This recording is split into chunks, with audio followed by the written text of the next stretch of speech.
There is an idea so simple, a child could understand it in seconds, and yet, historians believe entire empires may have collapsed because someone, somewhere, finally understood it too. You already have the pieces of this thought in your mind right now. You just haven't arranged them yet. By the end of this video, you will, and you may wish you hadn't. Let's start somewhere small, somewhere safe.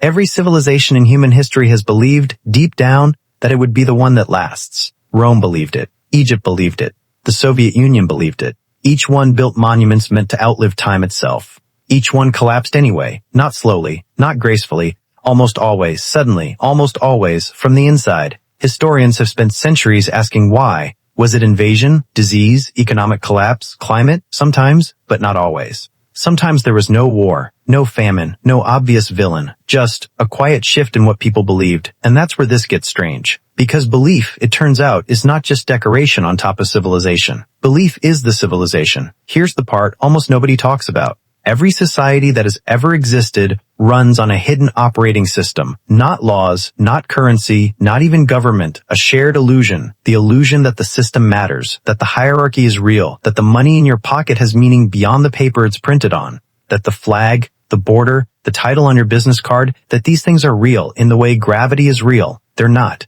They are agreements, fictions, performances so widely believed that they behave as if they were real. And this works beautifully as long as almost everyone keeps performing. But here's the disturbing question underneath all of this. What happens the moment enough people stop believing the performance is real? This isn't hypothetical. There's a name for it in psychology, preference falsification. It means people constantly hide their true beliefs and instead perform the belief they think everyone else holds.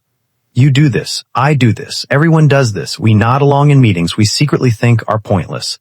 We repeat values we don't fully hold. We smile at systems we privately doubt. And for a while, this works. It creates the illusion of unshakable consensus. But here's where it gets dangerous. Because underneath that illusion, doubt doesn't disappear. It just goes quiet. It accumulates, silently, invisibly, for years, sometimes for generations. Until one day, someone says the quiet thing out loud.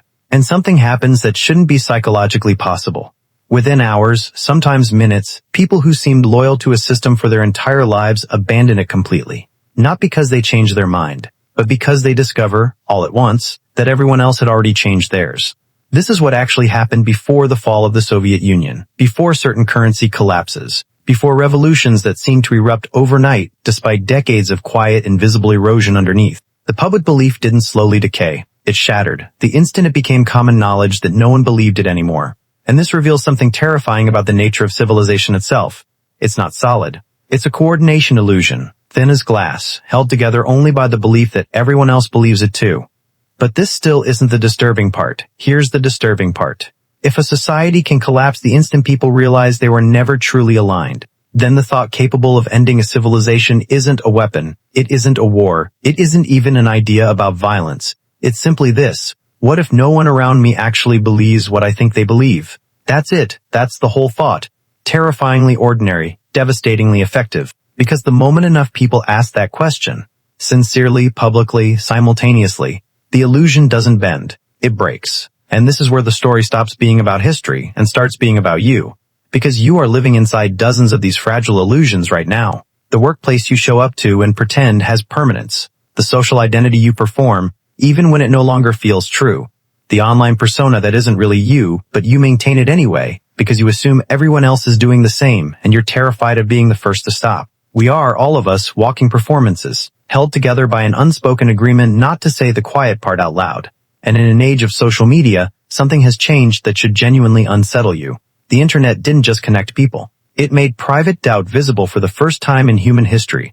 Every viral post that says, "Wait, is anyone else feeling like nothing means anything anymore?" Every comment section full of strangers admitting the same secret exhaustion, the same secret disbelief in the systems they were told to trust. That is preference falsification collapsing in real time. That is the thought spreading. We're watching it happen. Slowly, quietly, in comment sections instead of city squares.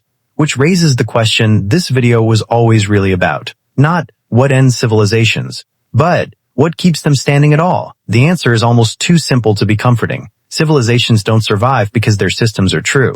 They survive because people are willing to act as if they're true, together at the same time, without knowing for certain that anyone else is doing the same.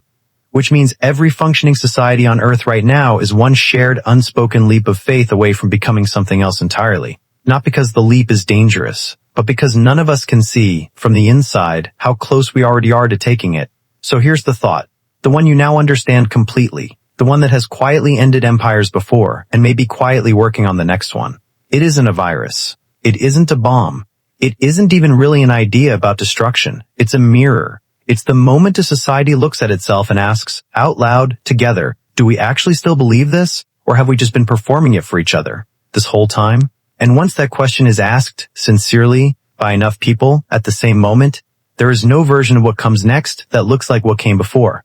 So the real question isn't whether this thought is dangerous, it's whether it's already begun, and whether you'd even recognize it if it started with you.